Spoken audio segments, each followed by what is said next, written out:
अस्सलाम वालेकुम स्टूडेंट्स। आज एक फ्रेज़ कह लें या एक कह लें कि कंजंक्शन ट्रांजिशनल वर्ड डिफ़ाइन कर रहा हूँ, वो है इवन इफ़ का इस्तेमाल।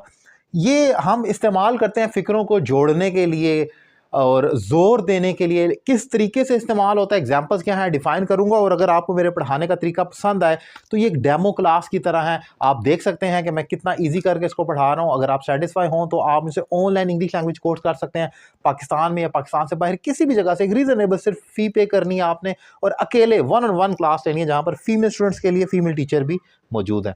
टॉपिक स्टार्ट करते हैं even if.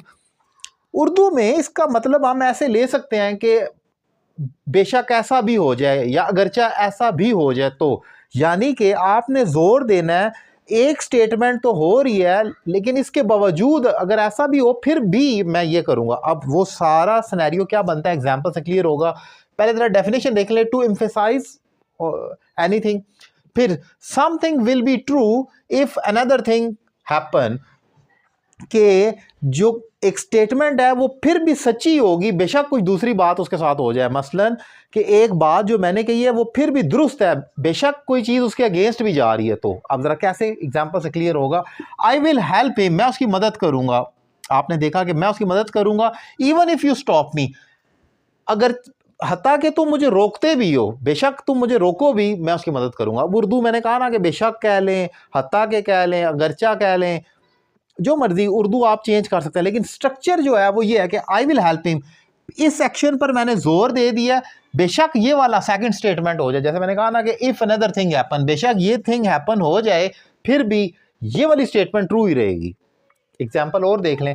I am still going to the college even if it rains, मैं कॉलेज जा रहा हूँ बेशक बारिश हो या हो जाए, जो मर्जी ले लें। प्रेजेंट में टेंस आ सकता है या फ्यूचर में हो सकता है। तो आपने देखा कि ये स्टेटमेंट ट्रू रहेगी बेशक ये वाली स्टेटमेंट कंट्राडिक्ट कर रही हो उससे।